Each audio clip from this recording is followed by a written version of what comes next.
Welcome to JVC kitchen. అందరూ బాగున్నారండి, మేము కూడా బాగున్నాము.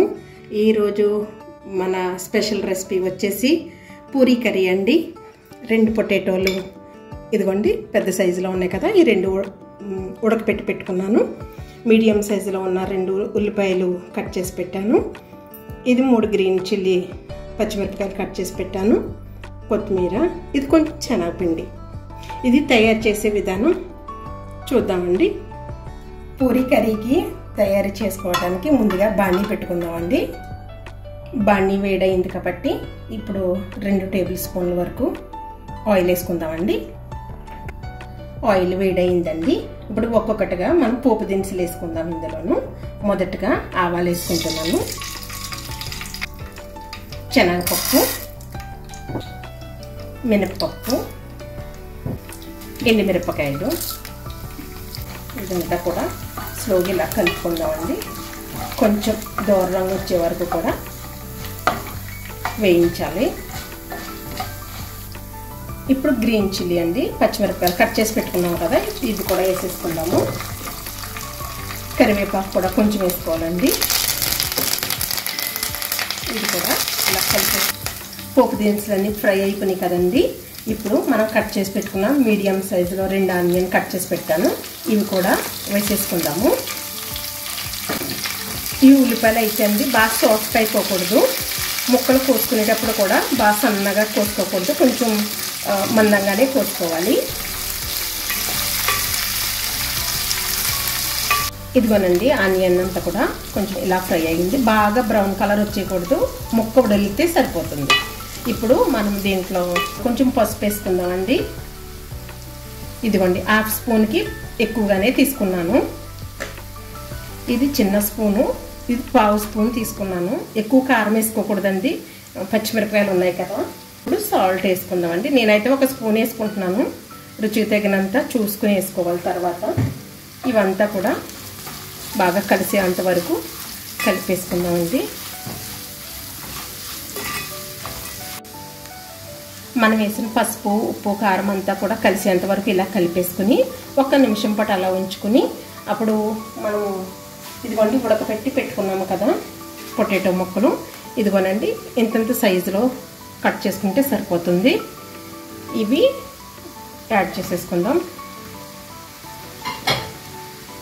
ఇప్పుడు ముక్కను నలగకోకుండా కొంచెం సేపు తిప్పుదామండి, ఎందుకంటే ముందుగానే ఉడకపెట్టేసుకున్నాం కనుక సాఫ్ట్గా ఉన్నాయి.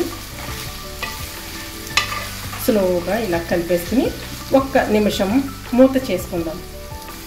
మూత పెట్టేసుకుందామండి 1 నిమిషం. ఒకసారి మూత తీసి చూద్దామండి.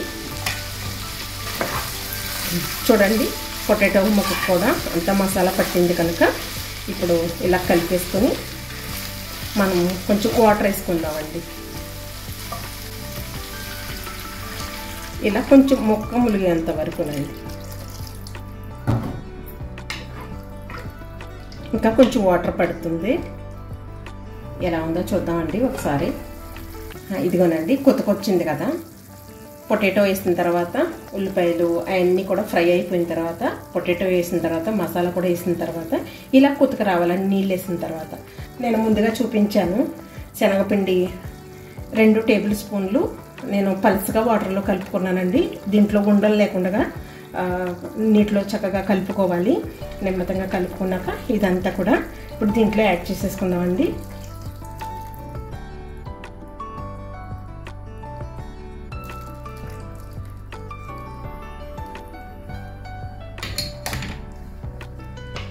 శనగపిండి అంతా ఇందులో వేసేసుకున్నాక నెమ్మదిగా ఇలా కలపాలండి.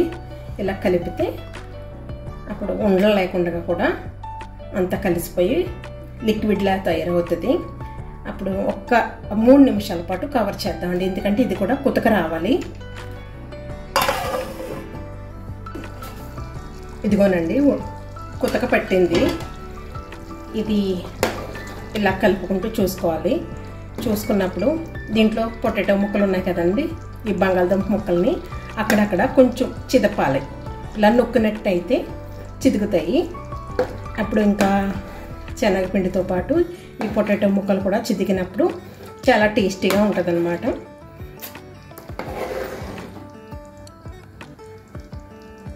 ఇదిగోనండి ఇలా వస్తుంది. ఇంకా కొంచెం 1 నిమిషం పాటు ఉంచుకోవాలి. మరీ ఎక్కువ గట్టిపడిపోయే వరకు ఉంచుకోకూడదు.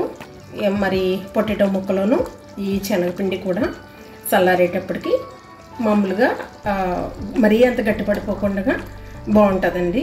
చాలా టేస్టీగా ఉంటుంది. పూరీల్లోకి స్పెషల్ కర్రీ ఇది. పూరీ బాజీ అని అంటారు. ఇష్టమైతే కూడా చపాతీల్లో కూడా చాలామంది తింటారు. చాలా బాగుంటుందండి. ఇంతేనండి, చాలా సింపుల్గా చాలా టేస్టీగా ఉండే రెసిపీ ఇది. కట్ చేసి పెట్టుకున్న కొత్తిమీర వేసేసుకుని